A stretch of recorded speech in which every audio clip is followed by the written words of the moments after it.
Hi, this is Justin Hibbard, and you're listening to Why Catholic, my podcast about the what and why of Catholicism. While typically I talk about specific topics related to Catholicism, every month I want to highlight a Catholic who is living out their faith and theology. G.K. Chesterton said, "Let your faith be less of a theory and more of a love affair." And so today, I am excited to share this interview with Amy Thomas, aka the Catholic Pilgrim. I discovered Amy after reading some of her thoughtful Instagram posts on the Catholic perspective.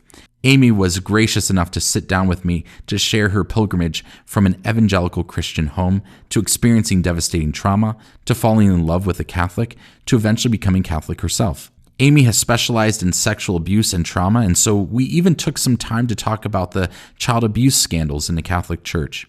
Here's my interview with Mrs. Amy Thomas, the Catholic Pilgrim. Amy, thank you so much for taking time to meet with me today and to talk with the Why Catholic audience. I really appreciate it. Yeah, absolutely. I love doing interviews and chit-chatting with other Catholics, so I'm always happy to do them. Well, fantastic. Well, as we get started, can you tell people where to find you online, social media, etc.? Yes, so I am on Facebook, Catholic Pilgrim. You can just look that up, and on Instagram, Catholic Pilgrim, same handle. And my website is www.catholicpilgrim.net. And I also have a podcast called Journeying with the Saints. Okay, fantastic. And I'll put all those links in the show notes so people can find them for sure. So thank you. Tell me a little bit about your handle, Catholic Pilgrim. Why did you choose that? Well, when I first became Catholic, that was way back in 2009. I was full of, all this new convert vigor, and I wanted to start writing about all the things I was learning. And so I was going to start a blog, and I call myself Passionate Purpose. And I was kind of all over the place. Like sometimes I would do reviews of restaurants and just write about things that had absolutely nothing to do with the Catholic faith. And the name was kind of getting misinterpreted as something other than it was. And so anyway, it just wasn't going anywhere. Like I was not getting off the ground. I had like 5 followers, and it was my family, and none of them are Catholic. And so it just wasn't working. And then in 2012, my husband deployed, and I went home to Kansas to live with my family, and I lived with my dad. And one day I came home, and he's like, "Amy, there's this movie you got to watch." And he's like, it's very Catholic and you're going to love it. And I kind of looked at my dad like, okay, you're sharing this with me. But we watched it. It was called The Way. And it's not overtly Catholic, but it's all about the pilgrimage that you take to the Basilica of St. James in Compostela. And I was completely and utterly hooked. And I was like introduced to this idea of the pilgrim. Yeah. I started thinking about my life, and I was like, a military spouse, we travel all over the place, but our lives are just a pilgrimage to heaven. And I was like, that is it. That is it. I'm going to call myself the Catholic Pilgrim. And I just want to bring the Catholic faith to other pilgrims and share that with them. And once I changed my name, it all took off. Like I had purpose, and I had my why, like what I'm doing now. And so things really took off from there. Very cool. I've seen that movie as well with Emilio Estevez, and a really powerful movie. Actually, before my conversion as well. So one of those moments where I look back and I think like, maybe that moment that I didn't, watching this movie that I'm not thinking much about. There, there it is. It's impacting me. Now, have you gone on the Camino de Santiago? I have not. Okay. That is when my husband retires from the military. That is what I want to do before we transition into civilian life. So that is definitely on my list. Mine too. It's definitely on my bucket list. We were in northern Spain recently, and like we're at different spots on the Camino, but not purposefully walking towards Santiago. So yeah. Well, very awesome. Well, you hinted a little bit at you became Catholic in 2009. Tell me a little bit about before that, your Protestant upbringing. Yes. So I was raised in the Disciples of Christ Church for my whole growing up years, and I would call myself that until I converted in my 30s. And my mom was faithful. Gosh, she got me and my brother and sister up every Sunday, went to church, Sunday school. Even when we were whining about it, she'd rip the covers off of our heads and we were still going to church. And it was a good experience. I mean, it was, I had one bad youth leader, but other than that, I loved my pastor. He was such a good and holy man. And, I can't really say anything bad about it. It was good. And then when I became a teenager, I started to drift away, and I got into some really bad relationships with two guys in particular, and they were extremely abusive. And the second one in particular caused me to fall away from my faith. I was very angry with God. And so it wasn't that I stopped believing in God. It was that I just was like, you turned your back on me, I'm going to turn my back on you. And so I just completely abandoned, doing anything that would, show that I was a Christian. I would call myself that. And, I would defend the faith, but I wasn't living it out in any fashion whatsoever. I wasn't going to church. I didn't read my Bible. I did do kind of a Bible study with my roommates in college, but it was a little half-hearted. I was living a very secular life, and I was miserable. What about your parents' reaction during this time? It seems like your parents were a big influence in your Christian upbringing, and so here, did they know about you kind of walking away from the faith? What was the reaction? Well, it was right when I was at the cusp of 17 and 18. And so when I really fully I'm not going to church anymore, I was 18. And so I could tell that my mother was heartbroken. But I don't think she knew how to deal with it, because I think she saw the turmoil in my life, but I never shared with my parents what happened at that time. So they didn't understand where the turmoil was coming from. And so, I was a good student. I was an athlete. I'd never been a real problem for my parents. So I think that my mom, especially, because she was very keyed in on it, I just don't think she knew what to do with me. And I was 18. So what was she going to do? So I know she did a lot of praying. I know she did. I was also engaged to another guy who it obviously did not work out. And I know she was praying a lot on that, because he had no faith life, and he wasn't a bad guy, but we just were, as she would say, unequally yoked.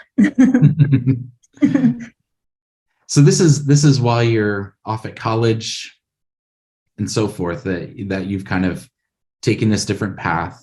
And I guess one of my questions would be, in your anger towards God, was it this real active resentment, or was it more like passive in this, I'm just going to take a step back? Or was it like every time you studied the Bible, was it like this active like resentment and maybe building up walls to any receptiveness to God?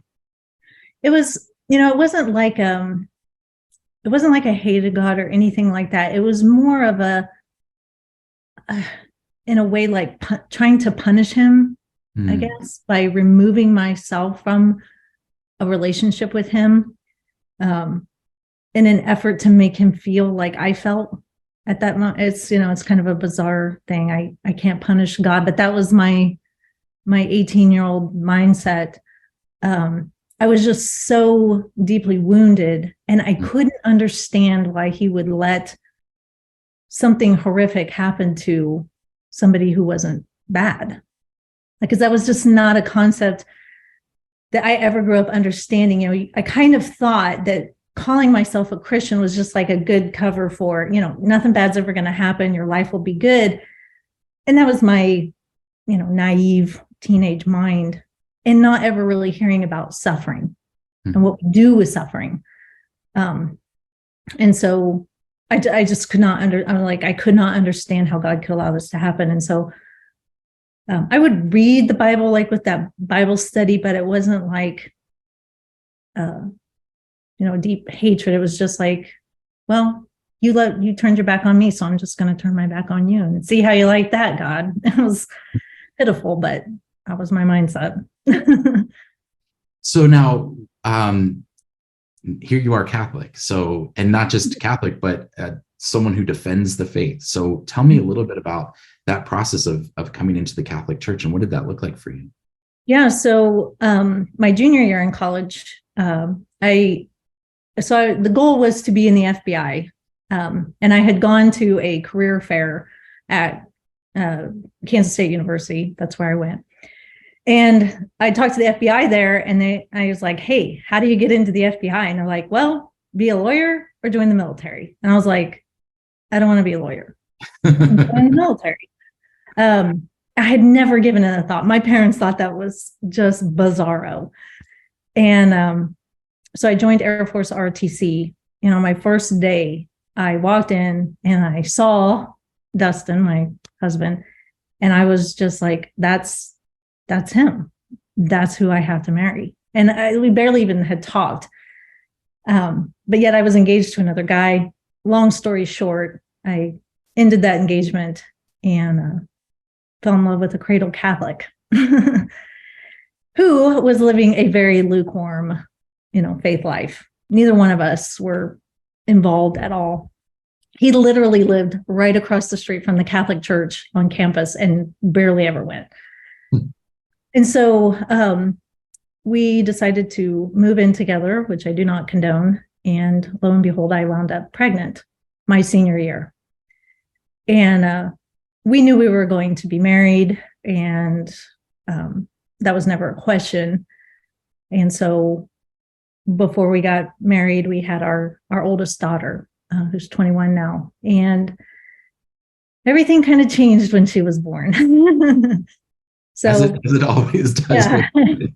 And so now, here we were, this blended Protestant/Catholic couple, whereas before that didn't matter.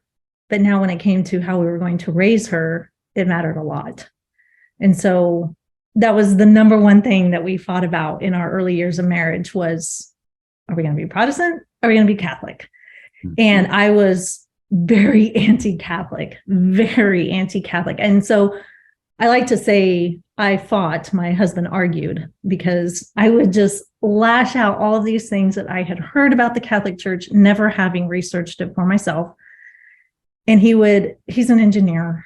So he's a very logical, analytical thinker, and he would just dismantle all my arguments, which humbled me. And we kind of came to a compromise. We were like, one weekend we'll go to the Protestant church, and then the next weekend we'll go to a Catholic mass, and then we'll back and forth and back and forth. And that got so old. We'd always go to a Protestant church, and they would always talk about Catholicism, obviously in a bad light. And I would leave there going, yeah. And he would leave like very upset, and we'd get in a fight after church. And, it just, over time, his dismantling of all the arguments has kind of left me at a loss. And so I finally conceded to him. I was like, you know what? If it's so important to you to be Catholic, fine. We'll go to a Catholic church. I'll get a good homily, hopefully. Maybe some good music. Maybe. And, you can do this communion thing that's so important to you, and we'll just exist in this way. And so it was there that the pull of the Eucharist started reeling me in, because I was very upset that I could not go up and receive communion, because I grew up completely symbolic. All were welcome at the table. And so I could not understand how I, a baptized Christian, could not go up and receive. And the idea of it being Christ was like, Like, I don't know. It's like he's talking another language. I don't know what you're talking about. And so one Sunday, I was really I can tend to be a little snarky and spiteful sometimes. And I was like, I'm going up there. I'm going up to receive this. You can't tell me I can't. The Catholic Church can't tell me I can't.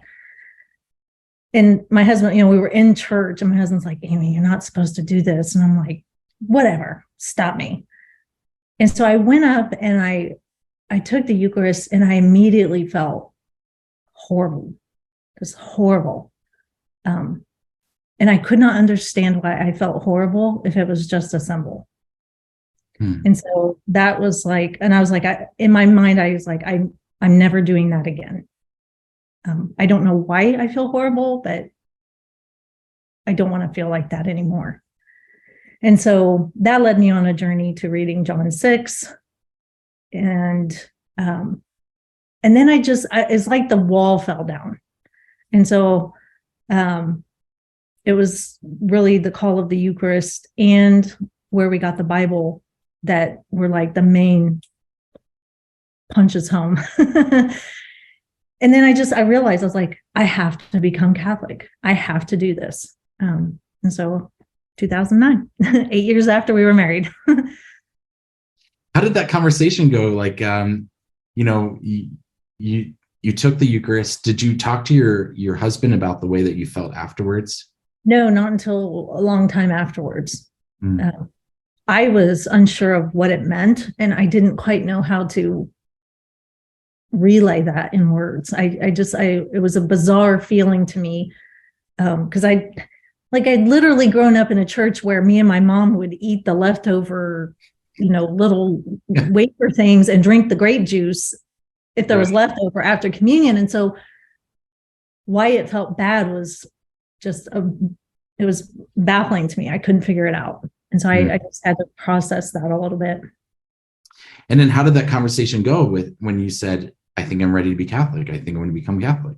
Well, it's crazy. I don't remember actually telling Dustin that it was time, but once I was sure, it was like, I got to do this right now.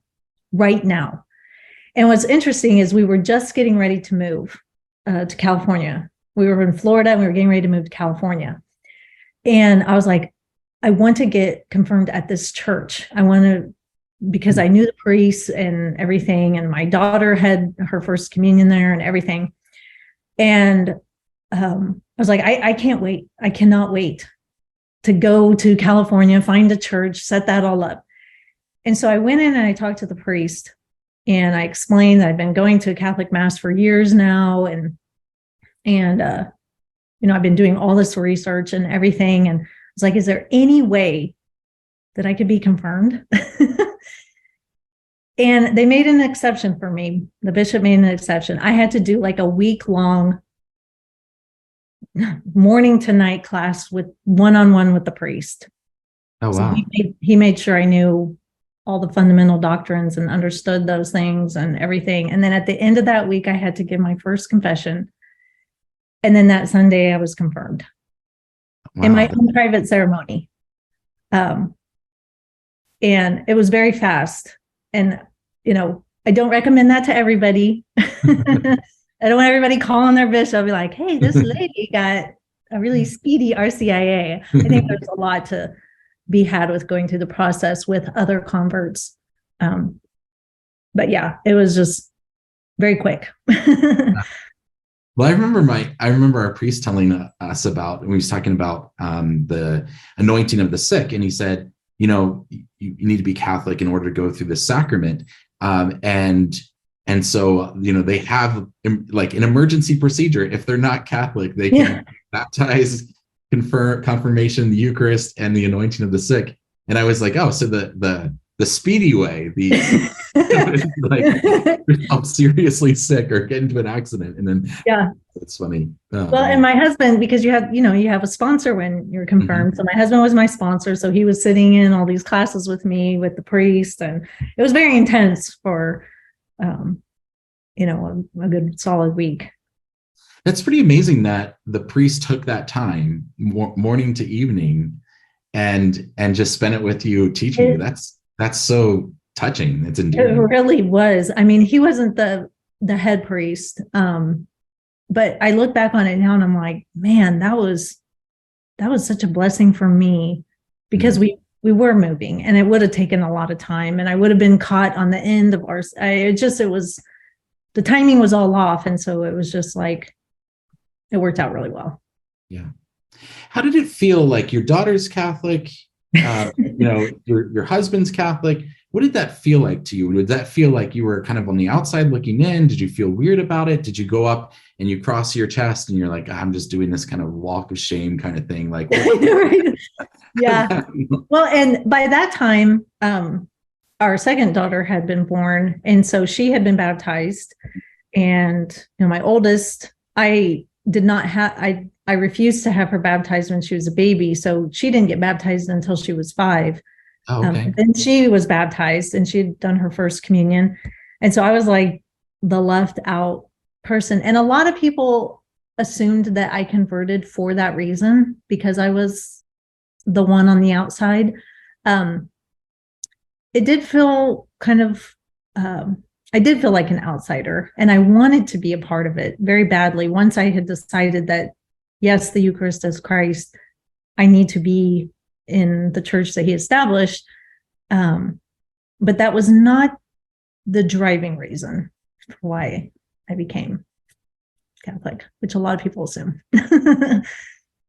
You mentioned the Eucharist being a big hurdle for you. What were some other theological hurdles that you Oh, had over? Mary. Um, Usual, right? yeah, Mary. yeah, right. Um, just the idea of the Pope, understanding his role. And, I'd grown up, I thought Catholics thought he was Jesus and, things like that.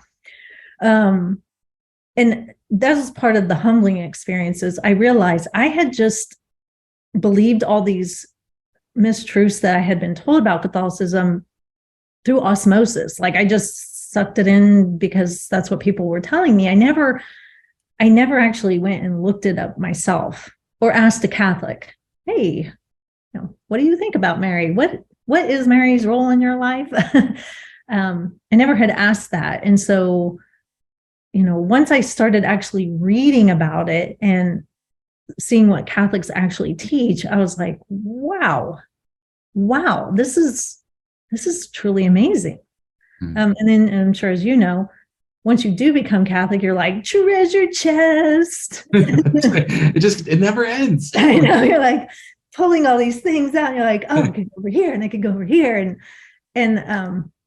But learning to involve Mary in my spiritual life took a long time. It just was so foreign to me.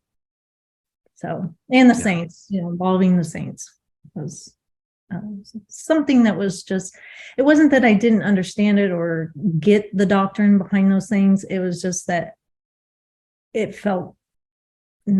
just didn't feel normal to me. I never really heard it. What would you say to someone who maybe is open to, there's people that are not open to understanding it all, but someone that is, and it's like, I kind of want to understand, where do I begin, like with the Eucharist? Like, what would you suggest to them? My first suggestion would be to take John 6 and just really meditate upon it. To see that people were walking away from what Christ was saying because it was so, just almost foul to their minds. Like, what is this man saying?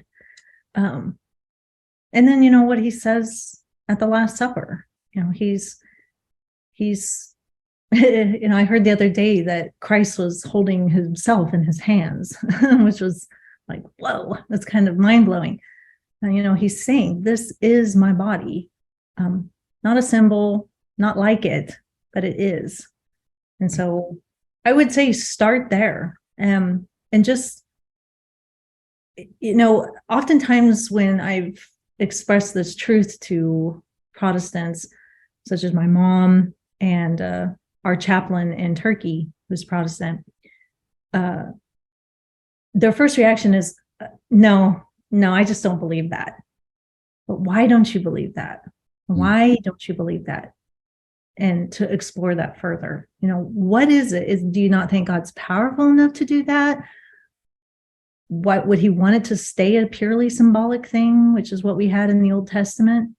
And everything that Christ brings about has to be newer and better, a bigger fulfillment of what was prophesied in the Old Testament. So just starting there, I think, because that was what was like, whoa, for me. Right. Yeah. And, I think it really challenges the idea of sola scriptura. It's like, well, I'm reading scripture and and you're like, well, it's pretty explicit, not only in John 6 and at the Last Supper, but 1 Corinthians 11, when Paul says, if those of you who don't recognize the body and blood of Jesus are profane, like you're drinking judgment on yourself. Right. And so it tends to be, I think, like this, it really puts in check, well, what do I mean when I mean sola scriptura? Because obviously there's tradition that's informing how I'm reading this scripture, because otherwise, that's the only way I can reconcile the way I used to believe about the Eucharist. I don't know if it's the same with you as well. Yeah. Oh, yeah. I mean, definitely just, I had not grown up hearing sola scriptura, but I would have defended that, not realizing that it had that title. But yeah, I mean, it is coming from a tradition of some kind. And it was just, I think when you sit with and also reading the early church fathers and what they had to say about the Eucharist, these are the people that were close to that time. They believed in the real presence. So I don't know. I would just start there. Well, you mentioned your mom. Tell me a little bit about your family's reaction when you said, I'm becoming Catholic. Yeah. Oh, well, I've never been one not to do something if I believe in it. So that was never like, oh no, what is my family going to say? I'm pretty headstrong in that way. I knew that it was going to be a bit of, or I guess I knew it was going to be a source of a little bit of contention. And I told my mom, and she was disappointed. My dad, when I told him, he was like, so you don't love Jesus anymore? And he kind of said it in a joking way. And I was like, what are you talking about? We have the Eucharist, which he didn't know what I was talking about. But he's like, I'm just kidding. I think that was his kind of like defense mechanism, was to make a joke out of it. My brother will not. That is like the elephant in the room with us. He will not talk to me about my Catholicism. If I bring it up in any way, you can see he's very, like, his body language gets very almost defensive, which is sad to me because it's so important to my life. And it's a topic and an area that I cannot touch with him. And I have a good relationship with him. My sister over the years has become way more open to hearing about it. And so I can speak freely around her. And my mom as well. She's way more interested in like hearing about it and not being defensive. So it's, if it was up to me, and I pray about it all the time, they would all become Catholic. Obviously, it might not come through me. Well, you talk on your website a lot about the importance of apologetics and defending your faith and being able to speak intelligently about what you believe. What advice do you have for Catholics today, especially maybe those who really, they had a catechism class a long time ago, but they don't really know what they believe and know why they believe what they believe? What would you talk to them about? What would you say? Well, not long after I started my blog, because I was newly Catholic, one of my college roommates who had been a Christian became an atheist. And one particular day, she was just throwing out all kinds of mud, especially on the Catholic Church, Christianity in general, but especially on the Catholic Church. And I was not equipped to answer her arguments. I knew there was answers, but I I was not equipped, and I was so frustrated by that. And I was trying to like Google real fast and then reply back to her, and they were like half answers, and I wasn't satisfied with the answer, so I know she wouldn't be satisfied with them. And finally, I was just like, you know what? I'm going to take a step back. And I was like, I obviously need to go educate myself. You know, I am a new Catholic, and I do, believe the doctrines of the church and everything. It's just I'm not equipped to answer questions about it right now. So I just dove into reading, and that's what I would say is if you're a cradle Catholic and you went to, CCD 100 years ago or whatever, there's so much richness in the Catholic Church, and there's so many avenues to follow that, just pick something that you want to study and just start looking at it. Do you want to be proficient in defending the Eucharist? Do you want to be proficient in defending purgatory or Mary or the saints? Just start reading. And it's so interesting. There's nothing boring. I promise you. Is there a particular resource that has been maybe one of your favorite or a couple of your favorites? Oh man, the early years of my conversion, Catholic Answers was a wealth of knowledge to me. I learned through listening to those apologists on there how to be a gracious apologist. I don't always do it perfectly. They really are so gracious. Yeah. I'm always like, man, they're so much more gracious. I know. I have not quite, I have gotten better over the years because I can be a hothead, but I learned through listening to them, like, how to present an argument calmly. And just not to see the other person as, the enemy, but to hopefully draw them into the truth. And so, man, Catholic Answers was just huge for me. And I still, to this day, I use them all the time for research and information. And they are a blessing to our church for sure. Absolutely. That's a good one. Well, you guys have been a military family now for 20 years.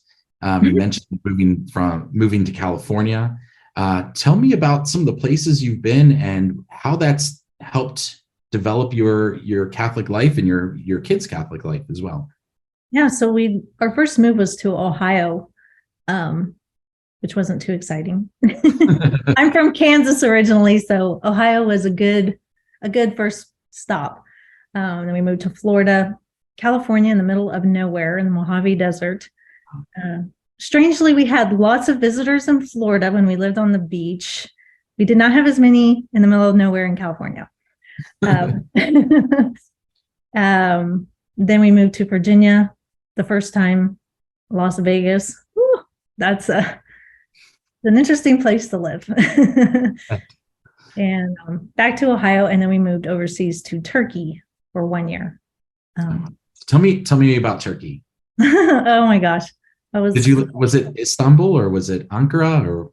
No, it was Izmir, which is ancient Smyrna, which is one of the places written to in Revelations. So I've been there. Yeah. So like when my husband told me about Turkey, I was like, where is that exactly? And I had no idea where I was going. I had never connected that modern day Turkey, Asia Minor, huge in the Bible, a huge stomping ground for apostles and early saints. So like when we got there, it was just like biblical history right and left. Literally everywhere you walked was some kind of Christian historical marker. Like here in Virginia, everywhere you go, there's like a historical marker for Civil War, the Revolutionary War. In Turkey, it was like that for Christianity. Yeah. Any particular place that really stood out to you around it? Gosh. I would have to say probably Ephesus was huge. To have been in the theater where St. Paul was, trying to talk to the rebel crowd. It was just surreal. It was so surreal. And just to walk where he possibly was, and where St. John was, and Mother Mary possibly had, walked, it was awesome. I still think back on it. I'm like, wow, I actually was there. It's so cool. Did you get a chance to go to Mary's house? I did. Yes. What was your impression there? I had no expectation. I had no idea what I was going to, go up and see. And it felt very holy. It felt very calm and peaceful. And I was like, I can see why this spot was picked. And I was surprised. Something that shocked me was I did not understand and realize that Muslims have a deep regard for Mary. And so there was a lot of Muslims up there that were, touring around and looking at it. And I was surprised by that. I was like, wow, I had no idea we have this in common. Wow. Now, did you have any conversations with any Muslim locals there and about faith at all? Yes. Obviously we were American military, and the local, Izmirians, they're used to having military around. And they're very, I would say, liberal in the idea of being more tolerant on the western coast of Christianity than maybe on the eastern side. So I felt free to talk to them about, going to church and, how was Mass today? They would, ask those kinds of things. And, they would say Merry Christmas and, Happy Easter and things like that. And there was one in particular that was extremely interested in Catholicism and even went to Mass with us several times. And so I was like, oh, this is so great. But, but yeah, they were, at least in Izmir, they were very just open and fine with hearing about our faith. And we would ask questions of each other, like, why do you do this? And why do you do that? So it was very interesting. It's cool. Very cool.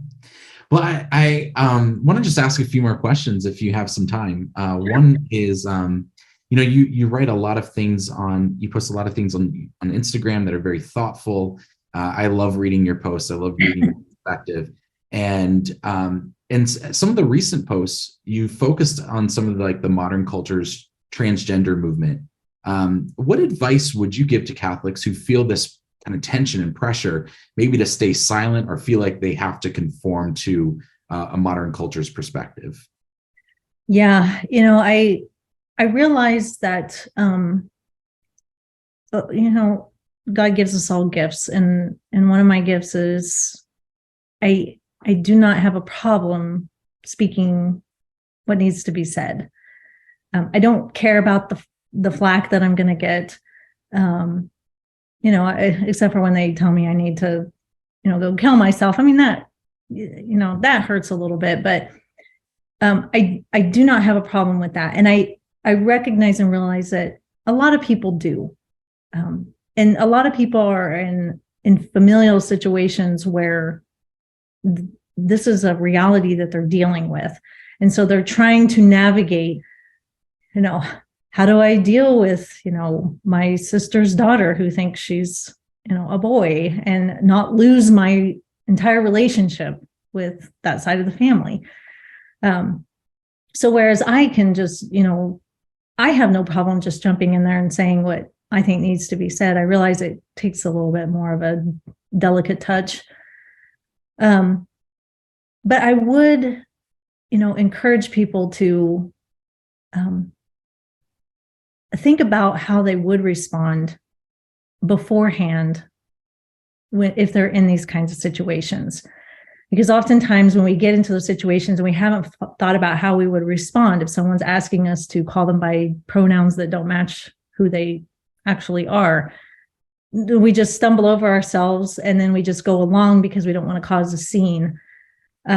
So thinking through how we would actually handle that with grace and charity is something that I even do myself. If I were in this situation, what would I say and how would I go about it? And just thinking through that. but then also recognizing that we aren't supposed to please the world. We're supposed to please God, and we will be hated because of his name. And we just have to take that, and we have to speak truth to people. The most unloving thing we can do is to watch people sink into sin, because they could potentially lose their souls. And it's just not loving to encourage people in sin. We don't have to do it, like we're a jerk or anything, but we have to guide people to the truth. And people are desperate for the truth, honestly. They really are. Yeah. Amen to that for sure. Now, you specialized in the study of sexual violence. You have your master's degree in applied behavioral science. What made you choose that topic? Tell me a little bit about some of the work that you've been doing there. So, because of I wanted to go into the FBI because of a sexual assault that had happened to me by my boyfriend and two other guys on his football team. That was the devastation that caused me to walk away from God. I was ill-equipped to handle it, and I didn't tell anybody because I blamed myself, honestly, for being there that night. Anyway, I thought what would make me feel better was to join the FBI and put bad guys behind bars. And so my bachelor's was in criminology. And then when I got into my master's, it just naturally flowed that I moved into the study of sexual violence crimes. My whole entire thesis was about that. I interned at a juvenile detention center. I saw a lot of things there, but I studied 17 juvenile sexual offenders. Okay. Wow. And every single one of them had been perpetrated upon. And so I could see that there was this pattern, this cyclical pattern here going on. All of them also had been introduced to pornography at extremely young ages, some as young as 2. And so it just became an area where I was like, not enough people understand this crime. It's kind of one of those that we know it's there. We don't want to talk about it because it's painful and it's so grotesque to our minds that it just became my niche, I guess you could say. Mm-hmm. So when we moved to Florida, I was the rape crisis program director for the Salvation Army Domestic Violence Center. I was an advocate for victims. I worked with police departments, hospitals. I trained hospitals. I trained judges. I worked on policies and procedures, and I went around and trained all kinds of people. I spoke at high schools, educating people on sexual violence, and that's just kind of my area of expertise. Wow. And, I imagine that some of the sex abuse cases in the Catholic Church had probably surfaced before your conversion. Were those a real deterrent for you? I mean, being on the victim side and the victim advocate side, was that like, oh, I don't want to be a part of this? Or how did you reconcile that? Well, one of the things is that first off, I'm so thankful that the media actually did shine a light on it. It needed to have a light shown on it. And we should be grateful for that, especially as lay Catholics. Because you can't fix something that you don't know is there if it's hidden in the dark. But I also recognize, because of my work, that this is a problem everywhere. It's in schools, it's in sports clubs, it's in just clubs, it's in universities. There is no place that is not touched by sexual violence. And so I knew the Catholic Church was not singular in this crime. And so what I had to do was look at, what are they doing to rectify the situation? And I did look at the Catholic bishops, the U.S. Catholic bishops, whatever that is, conference, them outlining what they were going to do to rectify it. They had an outside source come in to study so that it wasn't biased. What was going on, who the perpetrators were, who the victims were, all those things, how often this was occurring. And they were setting in place protocol to try to at least curb the tide. If they had been doing nothing, that would have been a huge problem for me. But I did see them taking ownership, taking responsibility, and trying to put in place, things to keep this from happening anymore. I mean, I teach confirmation, I teach youth groups. I always have to take these trainings. For me, I'm kind of like, I could teach the trainings, but you can't be involved with kids unless you do this. And I think that's really important. Absolutely. Yeah. I always say one of the most comprehensive trainings I had was as a Catholic school teacher on the subject, is that it was very serious, and we listened to victims and their stories, and it didn't try to hide anything. It was really much like people saying, I hate God because of this, and I don't trust the church because of this. And the church was taking ownership. And I was kind of impressed by it in a sense, okay, they have a plan, I think it will never be perfect. And, it will still happen because humans are fallen. But at least I saw, steps in the right direction. And I know initially this was all swept under the rug, which is not uncommon. And that's something else that I know that most people do not realize. I had victims whose mothers would not deal with the sexual violence that was going on because it's just harder. How do I want to say it? It's just too grotesque that we put up a defensive wall, in order to not deal with the pain of it. And it's universal everywhere. So the Catholic Church was, again, not singular in her response. Doesn't excuse it. And a lot of people think I'm excusing it. I'm not. It's not unusual to see that. Yeah, absolutely. What advice, if the Council of Bishops came to you, and maybe they have, and said, Amy, you're an expert in this. What suggestions do you have for us? What kind of suggestions might you give to the church to help protect vulnerable populations? I mean, I do like the trainings that they put forth. I mean, I've gone through them several times now, and like you, they're very good. They do not hide that this was a problem, and they've got victims on there that are talking about, I don't want to have anything to do with the Catholic Church anymore. This caused me to lose my faith. So I think that's very good, and just being honest and transparent about it.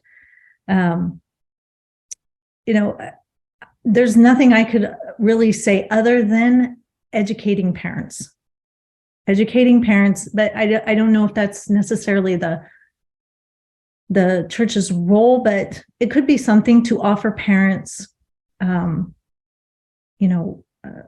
educational classes to understand this, because the reality is that, okay, yes, you might keep them safe in the Catholic Church, but it is a problem all over the place, and in schools as well.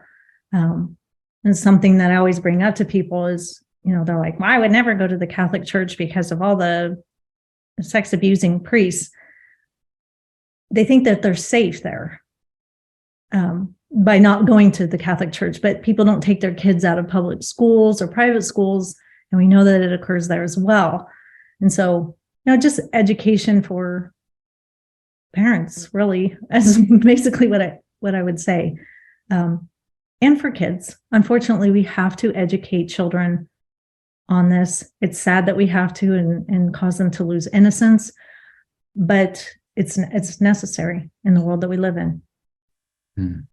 Well, thank you for that. I really appreciate it. And I hope I hope people take to heart what you're saying here, because I think it's so true. I always say, every church, it's not just one church that has every church has a problem, and a lot of them don't do anything until the problem surfaces. And it's like, by the time that you realize there's a problem, that problem is probably a lot bigger than you realized. So, well, what's interesting too is that it does happen everywhere, but who gets, highlighted the most is the Catholic Church. And I think that's because even atheists know that we are meant to be called to a higher standard.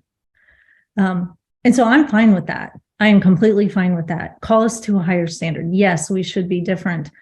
But also not just us, because then kids get hurt in other places. And that's a real tragedy. Yeah. I want to end on a lighter note, if that's okay. Always heavy. I always like to ask, who is your patron saint and why did you choose that as your patron saint? Well, it might not come as a surprise, but my patron saint is Maria Goretti.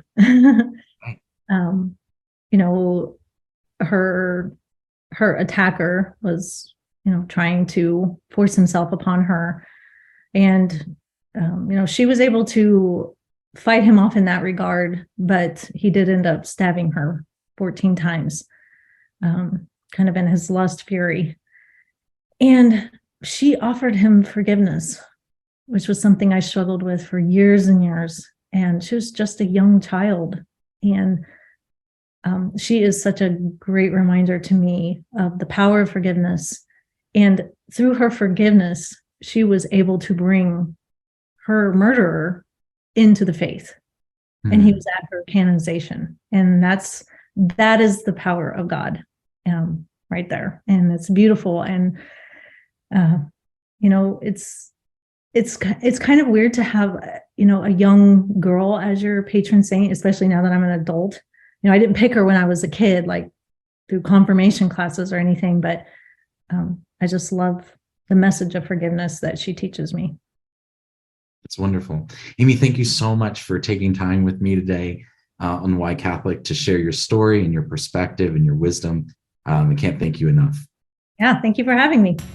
It was wonderful being able to hear Amy share her story. She reminded me of how God uses process to make us holy. Jesus didn't just transport his disciples to the other side of the Sea of Galilee. He made them get into a boat and go through a storm in order to reveal who he was. Sometimes it's impossible to see what God is doing at the moment. And like Amy, I think all of us sometimes wonder if God is really there or if he's asleep in the hull of the ship. But God is faithful, and Amy's story is certainly a testimony of that. Speaking of Amy, please take a moment to follow her online. In the show notes, I've linked to her social media profiles on Facebook and Instagram, her blog, catholicpilgrim.net, as well as her podcast, Journeying with the Saints.